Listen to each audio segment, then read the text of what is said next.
안녕하세요, 여러분. 오늘은 조금 특별한 이야기를 해보려고 해요. 혹시 바다거북이 눈물을 흘린다는 사실을 아셨나요? 그런데 그 눈물이 단순히 바닷물을 배출하는 생리현상이 아니라 진짜 슬픔의 눈물일지도 모른다는 생각이 드는 요즘입니다. 오늘 이 영상을 통해 여러분과 함께 바다거북이 직면한 심각한 현실을 알아보고 우리 아이들에게 건강한 바다를 물려주기 위해 부모로서 할 수 있는 일들을 찾아보려고 해요. 제가 어렸을 때만 해도 바다거북은 그냥 동화 속 캐릭터 정도로만 생각했어요. 하지만 부모가 되고 나서 특히 아이와 함께 해양 다큐멘터리를 보다 보니 이런 생각이 들더라고요. 과연 우리 아이가 어른이 되었을 때도 이 아름다운 바다거북을 실제로 볼 수 있을까?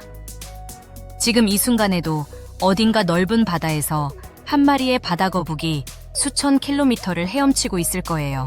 그 거북이는 아마 우리보다 훨씬 오래 살아온 지혜로운 존재일 텐데 지금 그들이 보내는 구조 신호를 우리가 놓치고 있는 것은 아닐까요? 첫 번째로 말씀드리고 싶은 건 정말 놀라운 사실이에요. 바다거북의 성별은 태어날 때 온도로 결정된다는 거 아셨나요? 28도를 기준으로 해서 온도가 높으면 암컷이, 낮으면 수컷이 더 많이 태어나는데요. 마치 자연이 완벽한 균형을 맞춰놓은 것 같죠? 그런데 지금은 그 균형이 완전히 깨져버렸어요. 기후변화로 인해 바다거북이 알을 낳는 해변의 모래 온도가 계속 올라가면서 요즘 태어나는 바다거북의 99%가 암컷이라고 해요.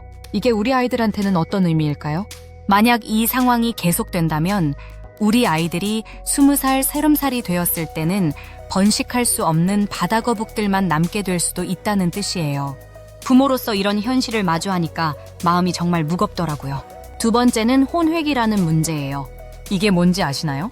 어부들이 물고기를 잡으려고 그물을 던졌는데 의도하지 않게 바다거북이 같이 잡히는 걸 말해요. 1990년부터 2008년까지 무려 850만 마리의 바다거북이 이렇게 희생되었다고 해요. 850만 마리. 이 숫자를 들으니까 정말 가슴이 아프더라고요. 우리가 마트에서 생선을 살 때 그 뒤에 이런 슬픈 이야기가 숨어 있다는 걸 생각해 본 적이 있나요? 물론 어부들도 일부러 바다거북을 잡으려는 건 아니에요. 하지만 결과적으로는 우리의 식탁이 바다거북의 생명과 연결되어 있다는 현실을 마주해야 할 것 같아요. 세 번째 문제는 정말 우리와 직접적으로 연관된 이야기예요. 바로 해양 쓰레기입니다. 바다거북의 주식은 해파리인데요. 바닷속에 떠다니는 비닐봉지를 해파리로 착각해서 먹게 되는 거예요. 더 충격적인 건 플라스틱 쓰레기가 바다에 버려진 지 일주일만 지나도 거북이의 먹이와 비슷한 냄새를 낸다는 연구 결과가 있어요.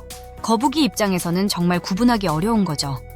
2018년에는 멕시코에서 바다거북 300마리가 어구 쓰레기에 걸려서 한꺼번에 죽은 채 발견되기도 했어요. 이 이야기를 들으면서 우리 집 쓰레기통을 다시 보게 되더라고요. 우리가 무심코 버린 비닐봉지 하나하나가 결국 바다로 흘러가서 누군가의 생명을 위험에 빠뜨릴 수 있다는 생각이 들었어요. 그럼 우리가 부모로서 할 수 있는 일들은 뭘까요? 첫째, 우리 아이들과 함께 플라스틱 사용을 줄여보는 거예요. 장 보러 갈 때 장바구니 챙기기, 일회용품 대신 다회용품 사용하기. 작은 실천이지만 아이들에게는 소중한 교육이 될 거예요. 둘째, 아이들과 함께 해양 다큐멘터리를 보면서 바다의 소중함에 대해 이야기해보세요. 직접 보고 느끼는 게 가장 강력한 교육이잖아요. 셋째, 해양 보호구역 확대를 위한 캠페인에 관심을 가져보세요. 올해 8월에 유엔에서 중요한 해양조약 회의가 열린다고 해요. 우리나라도 이 회의에 참여하는데 시민들의 관심이 정책에 큰 영향을 줄 수 있어요. 여러분, 저는 요즘 아이와 바다에 놀러 갈 때마다 이런 생각을 해요. 지금 이 순간 우리가 보고 있는 이 바다가 우리 아이가 어른이 되었을 때도 이렇게 아름다울까? 바다거북은 100년 넘게 살 수 있는 동물이에요. 지금 바다를 헤엄치고 있는 거북이는 우리 할아버지, 할머니가 젊었을 때부터 살아온 증인이자 우리 아이들의 미래까지 함께할 수 있는 친구예요. 하지만 지금의 상황이 계속된다면 그 오랜 여행이 우리 세대에서 끝날 수도 있어요. 부모로서 우리가 아이들에게 물려줄 수 있는 가장 소중한 선물 중 하나가 바로 건강한 지구, 건강한 바다가 아닐까요? 오늘 이 영상을 보신 후에 작은 것부터 시작해보세요.